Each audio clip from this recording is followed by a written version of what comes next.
Hello കൂട്ടുകാരെ, എല്ലാവർക്കും നമ്മുടെ പുതിയ വീഡിയോയിലേക്ക് സ്വാഗതം. അപ്പോൾ ഇന്നത്തെ നമ്മുടെ റെസിപ്പി നിങ്ങൾ കണ്ടപ്പോൾ മനസ്സിലായിട്ടുണ്ടാവും. ഞണ്ട് റോസ്റ്റ് ആണ്. ഒട്ടും പ്രതീക്ഷിക്കേണ്ടിയാണ് മേമ ഞങ്ങൾക്ക് ഞണ്ടിനെ കൊണ്ടു തന്നത്. നല്ല ഒന്നാന്തരം പിടയ്ക്കണം ഞണ്ട് കേട്ടോ. ദേ ഓടി എടുക്കുന്നുണ്ട് ഞണ്ട് കൂട്ടന്മാർ. ഇത് അവർ അവസാനം തൊട്ടായിരുന്നു. അധികം വൈകാതെ തന്നെ അവന്മാർ ഞങ്ങളുടെ ചട്ടിയിലായിട്ടോ. ദേ ഇന്ന് അച്ചമ്മയുടെ സ്പെഷ്യലാണ് ഞണ്ട് റോസ്റ്റിൻ്റെ കറി ഉണ്ടാക്കുന്നത്. അച്ചമ്മ ദേ ഞണ്ടിനൊക്കെ എടുത്ത് നന്നായി ക്ലീൻ ചെയ്ത് കട്ട് ചെയ്തൊക്കെ എടുക്കുന്നുണ്ട് കേട്ടോ. ഞാൻ എൻ്റെ ജീവിതത്തിൽ ആകെ ഒരു പ്രാവശ്യം മാത്രമാണ് ഞണ്ട് റോസ്റ്റ് കഴിച്ചിട്ടുള്ളൂ. പിന്നെ ഇത് ഇപ്പോഴാണ് ഇനി കഴിക്കാനായിട്ട് പോകുന്നത് കേട്ടോ. ദേവിൻ്റെ അച്ചമ്മയ്ക്ക് ഞണ്ടിനെ കറിയൊക്കെ വെച്ച് നല്ല എക്സ്പീരിയൻസ് ഉണ്ട്. അതുകൊണ്ട് തന്നെ ആൾ നല്ല വേഗത്തിൽ തന്നെയാണ് ഞണ്ടിനെ എടുത്ത് ക്ലീൻ ചെയ്തൊക്കെ എടുക്കുന്നത് കേട്ടോ. ഇതിനെ കഷ്ണങ്ങളൊക്കെ ആക്കി ഇങ്ങനെ മുറിച്ചെടുക്കുന്നുണ്ട്. ഇതിൽ പറയാനുള്ളതെന്ന് വെച്ചാൽ ഇതുപോലെ കഷ്ണങ്ങളാക്കി മുറിച്ചെടുത്തിട്ട് ഈ ഞണ്ടിൻ്റെ ഉള്ളിലെ ജീവൻ്റെ തുടിപ്പ് ഇങ്ങനെ തുടിക്കുന്നതിൽ കാണാനായിട്ട് എനിക്ക് പറ്റുന്നുണ്ടായിട്ടോ. അങ്ങനെയൊക്കെ ഞാൻ ആദ്യമായിട്ടാണ് കാണുന്നത് സത്യത്തിൽ.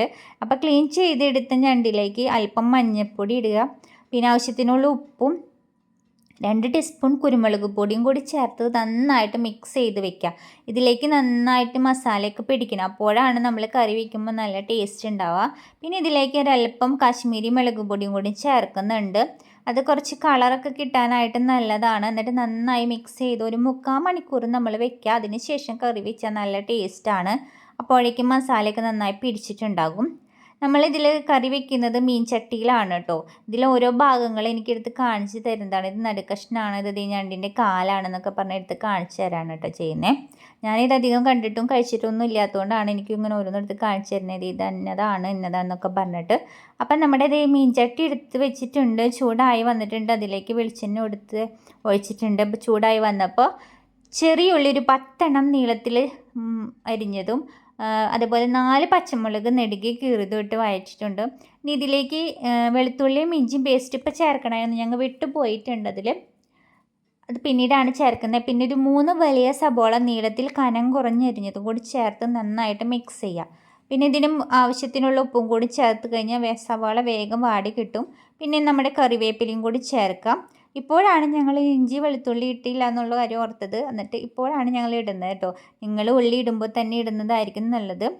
ബ്രൗൺ കളറാവുന്നവരെ വഴറ്റി എടുത്തിട്ടുണ്ട്. ഇനി ഇതിലേക്ക് നമുക്ക് മസാലകളൊക്കെ ചേർക്കണം. അപ്പോൾ ആദ്യം തന്നെ നമ്മൾ മല്ലിപ്പൊടി 2 ടീസ്പൂൺ ചേർക്കുന്നുണ്ട്.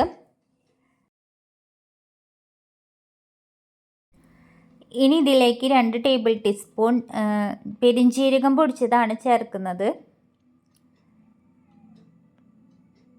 അതിനുശേഷം ആവശ്യത്തിനുള്ള മുളക് പൊടി ചേർക്കുക. ഞാനിതിൽ 1/4 ടീസ്പൂൺ ചേർത്തിട്ടുള്ളൂ. കാരണം ഞങ്ങളുടെ കയ്യിലുള്ള മുളക് പൊടിക്ക് ഭയങ്കര എരിവാണ്.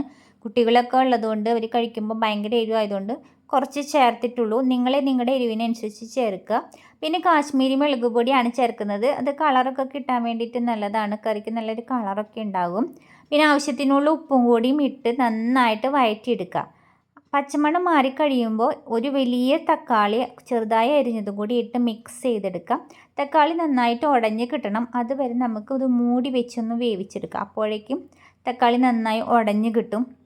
ഇടയ്ക്കൊന്ന് എടുത്ത് ഇളക്കി കൊടുക്കണം, അല്ലെങ്കിൽ അടിയിൽ പിടിക്കും കേട്ടോ. ഇനി ഇതിൽ കുറച്ച് കുരുമുളക് പൊടി ഇട്ട് കൊടുക്കുന്നുണ്ട്. എന്നിട്ട് ഒന്നുകൂടി നന്നായി മിക്സ് ചെയ്ത് ഒന്നുകൂടി അടിച്ച് വെച്ചിട്ട് തക്കാളി നന്നായി ഉടച്ചെടുക്കുന്നുണ്ട്. തക്കാളി ഒരുവിധം ഒന്ന് വെന്ത് ഉടഞ്ഞ് വന്നിട്ടുണ്ട്. നമ്മൾ കയ്യിലോണ്ടൊക്കെ തന്നെ ഒന്ന് ഉടച്ച് കൊടുക്കുക നന്നായിട്ട്. മസാലയൊക്കെ നന്നായി ഉടഞ്ഞ് വരുമ്പോൾ ഒരു പ്രത്യേക ടേസ്റ്റാണ്. ഇനി ഇതിലേക്ക് നമ്മൾ മിക്സ് ചെയ്ത് വെച്ച് ഞണ്ടിനെ ഇതിലേക്ക് ഇട്ട് കൊടുക്കുക കേട്ടോ. ഇതിൽ മസാലയൊക്കെ പുരട്ടിയിട്ടാണ് വെച്ചിരിക്കുന്നത്. അതുകൊണ്ട് നമ്മൾ എല്ലാ മസാലയും കുറച്ച് ചേർത്തിട്ടുള്ളൂ. ഇനി ആവശ്യത്തിന് വേവാനുള്ള വെള്ളം കൂടി ഒഴിച്ച് നന്നായിട്ട് മിക്സ് ചെയ്ത് ഇത് മൂടി വെച്ച് ഒരു 10-20 മിനിറ്റോളം വേവിച്ചെടുക്കുക. അപ്പോഴേക്കും ഇത് നന്നായിട്ട് വെന്ത് വരും കേട്ടോ. എല്ലാ മസാലയൊക്കെ ഇതിൽ നന്നായി പിടിച്ച് നല്ലോണം വെന്ത് വരും. അപ്പോൾ എല്ലാം ഇട്ടിട്ടുണ്ട്. ആവശ്യത്തിനുള്ള വെള്ളമൊക്കെ ഒഴിച്ചിട്ടുണ്ട്.